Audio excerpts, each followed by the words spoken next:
Hello दोस्तों, welcome back to my channel we will study. तो आज हम पढ़ने वाले हैं कक्षा 6वीं का हिंदी। इस पाठ का नाम है उपहार। तो एक गांव में ऋत्विक नाम का लड़का था। वो बहुत गरीब था। गांव में पुस्तक का मेला लगा था। उसने अपने माँ से कहा, मैं भी मेला देखने जाऊंगा। अब तुमने खिलौने वाला, कपड़े वाला मेला देखेंगे, ये था पुस्तक का मेला। तो उसकी माँ बोली, देखो घर में कोई बड़ा नहीं है तो तुम अकेले कैसे जाओगे इतने दूर? मेला थोड़ा दूर था ना घर से, और छोटे बच्चों को अकेले भेजते हैं क्या? नहीं। तो बेटा मेला देखने की जिद छोड़ दो, चलो दूध पियो। अपनी माँ की बात सुनकर ऋत्विक उदास हो गया और एक पेड़ के नीचे जा बैठा। अब तुमको मेले में जाने के लिए मना कर दे, तुम उदास होते हो ना? हाँ, तो वैसा वो भी उदास हो गया और चुपचाप जाके बैठा। अचानक उसकी दृष्टि दूर पेड़ों के पीछे गई, जहाँ बहुत तेज रोशनी थी। बैठा बैठा उदास बैठा था पेड़ के पास में, वहाँ पे कुछ तो भी ऐसा लाइट चमक रहा था। वह उठकर वहां गया। वहां पे एक सुनहरे पंखों वाली एक परी खड़ी थी। सुनहरे यानी गोल्डन कलर के। हाँ। ऋत्विक ने हैरान होकर परी से पूछा, तुम कौन हो? वह बोली, मैं परी हूँ, लेकिन तुम यहाँ उदास क्यों बैठे हो? परी उसको पूछती है ऋत्विक को, उदास क्यों बैठे हो? परी का प्रश्न सुनकर ऋत्विक की आंखों में आंसू आ गए। बस वो रोने ही वाला था। वो बोला कि मैं अपने दोस्तों के साथ पुस्तक मेला देखना और पुस्तकें खरीदना चाहता हूँ।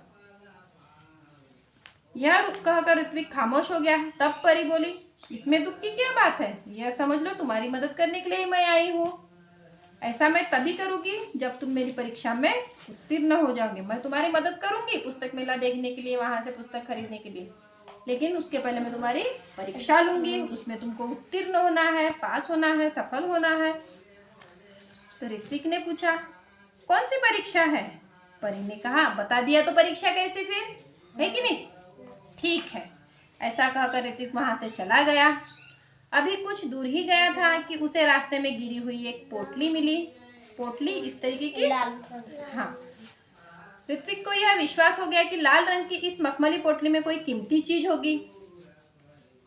जब उसने खोलना चाहा, फिर सोच लगा, यह मेरी नहीं है तो मैं क्यों खोलूं, है कि नहीं? वो रास्ते में पड़ी चीज थी, वो उसकी थी क्या? नहीं थी। तभी किसी की आवाज उसके कानों में पड़ी, बेटा मेरी पोटली गिर गई है रास्ते में, क्या तुमने देखी? ऋत्विक ने पूछा, किस रंग की थी? लाल रंग की। वो राहगीर था, उसने पूछा था। और कोई पहचान बताओ आपके पोटली की? ऋत्विक ने राहगीर से कहा। उस पर परी का एक सुनहरे रंग पे चित्र बना है। उस पोटली के ऊपर में परी का एक चित्र बना है। राहगीर का जवाब था। ऋत्विक ने अपनी थैली से जब वह पोटली निकाली तो उस पर छपा परी का चित्र चमकने लगा। फिर ऋत्विक ने बोला, हाँ ये इनकी पोटली है। तो ऋत्विक ने वो पोटली राहगीर को दे दी। सुबह उठकर वह वहीं पहुंचा जहां उसे परी मिली थी। देखा तो कोई नहीं था। वह बैठ गया। उसकी आंखों के सामने वही लाल रंग की पोटली दिखाई देने लगी। तभी तेज प्रकाश फैला। सामने परी खड़ी थी। परी के दोनों हाथ पीछे थे, ऐसे अपन छुपा के रखते ना, उस तरीके से। परी ने पूछा, कैसे हो? ऋत्विक कहता है, ठीक हूँ। तभी परी ने कहा, अपनी आंखें बंद करो, मैं तुम्हें इनाम दूंगी। परी क्या देने वाली थी ऋत्विक को? इनाम। तो ऋत्विक ने पूछा, किस बात का इनाम? तुम उत्तीर्ण हो गए इसलिए, परी ने बोला। परी की बात ऋत्विक की समझ में नहीं आ रही थी। उसने आंखें बंद की। परी ने उसके हाथों में एक मखमली थैली पकड़ा दी। उसने आंखें बंद किया तो उसके हाथ में परी ने ऐसी एक मखमली थैली पकड़ा दी। ऋत्विक ने देखा तो हैरान रह गया। यह तो वही पोटली थी कल जो उसने राहगीर को दी थी। परी ने कहा, कल मैंने ही तुम्हारी ईमानदारी की परीक्षा ली थी। अगर ऋत्विक कल वो पोटली राहगीर को न लेते हुए अपने साथ घर पे ले जाता तो परी की परीक्षा में असफल होता। सफल होता क्या? नहीं। लेकिन ऋत्विक ने ईमानदारी से वह पोटली राहगीर को दी, इसलिए वो परी की परीक्षा में सफल हो गया, पास हो गया। तो परी ने ऋत्विक को समझाया, ईमानदार व्यक्ति के जीवन में किसी भी वस्तु की कमी नहीं होती। जाओ, अब तुम्हें मनचाही वस्तु मिलेगी। ऋत्विक के पास शब्द नहीं थे जिससे वह परी को धन्यवाद देता, यानी ऋत्विक खुश हो गया। अब वो पुस्तक मेला देखने जा सकता था। लाल मखमली पोटली ऋत्विक ने अपनी माँ को दी। उसकी समझ में यह नहीं आया कि उसका बेटा उसे क्या दे रहा है। उसकी मम्मी को समझा ही नहीं क्या दे रहा है करके। जब माँ वह पोटली खोलने लगी तब पोटली कई गुना बड़ी हो गई। उसमें से सुंदर सुंदर किताबें बाहर निकल आई। पुस्तकों का ढेर देखकर माँ चकित रह गई। माँ के पूछने पर ऋत्विक ने सब कुछ बता दिया, ये कहाँ से किताबें आई, ये पोटली कहाँ से मिली, ऐसा। अब ऋत्विक ने मित्रों के लिए अपनी बहन कृतिका की सहायता से पुस्तकालय खोला। वहाँ सभी बच्चे आकर अपनी मनपसंद पुस्तकें पढ़ने लगे। अब उसके पास में वो पोटली से किताबें निकल रही थी, तो उसने फिर पुस्तकालय खोल दिया। तो ऋत्विक को अभी सब लोग कौन से नाम से जानने लगे? पुस्तक मित्र। ऋत्विक ने पुस्तकालय को ही अपने जीवन का ध्येय बना लिया। अपना सारा समय वह पुस्तकों के बीच बिताने लगा। एक दिन पुस्तक पढ़ते पढ़ते ऋत्विक की आंख लग गई। देखता क्या है कि पुस्तक की उससे बातें करने लग गई है। उससे एक पुस्तक ने पूछा, ऋत्विक, अगर तुम अपने जीवन में बड़े आदमी बनोगे तो क्या तुम हमारा साथ छोड़ दोगे, हमें भूल जाओगे? ऋत्विक ने कहा, नहीं नहीं, अब तो तुम ही मेरी साथी हो, तुम ही मेरे मित्र हो। तभी किसी ने दरवाजे की घंटी बजाई और ऋत्विक की नींद टूटी। जागने पर देर तक सोचता रहा कि आगे चलकर वह एक बड़ा सा पुस्तक भंडार खोलेगा। यानी ये क्या था? सपना था ऋत्विक का। क्या था? सपना।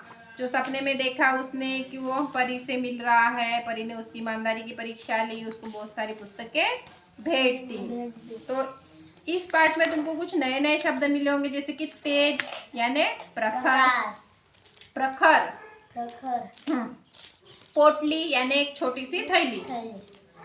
फिर यहाँ पे हैरान होना यानी चकित होना। राहगीर यानी पथिक, रास्ते से जाने वाला। फिर कुछ मुहावरे भी आए थे, जैसे आंखें भर आना। परी के साथ बातें करते ऋत्विक की आंखें भर आई यानी दुखी होना। वो दुखी हो गया था ना, मैं पुस्तक मेला देखने नहीं जा सकता करने के लिए। तय करना यानी निश्चय करना। चकित होना, आश्चर्य करना। आंख लगना, नींद आना। अब इन मुहावरों का वाक्य में प्रयोग कर सकोगे। आंखें भरना, नहीं, दुखी होना। अंश को स्कूल से आते ही उसकी माँ नहीं दिखी तो अंश की आंखें भर आई।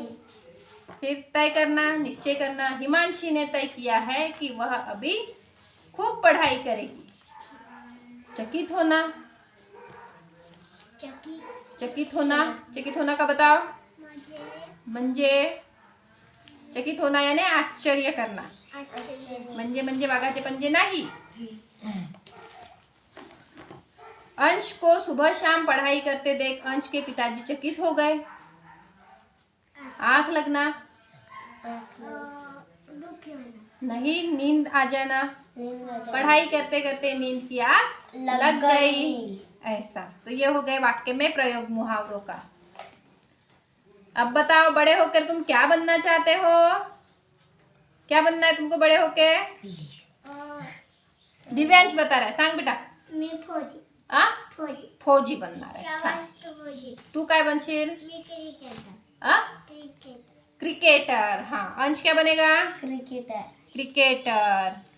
और हिमांशी और परी क्या बनेंगे? डॉक्टर बनेगी। हिमांशी क्या बनेगी? इंजीनियर। शाबाश। तो ऐसे ये पढ़ाई करते रहो, जल्दी जल्दी तुम डॉक्टर और इंजीनियर बन जाओगे। अब बताओ, किसने किससे कहा? तुम यहाँ उदास क्यों बैठे हो?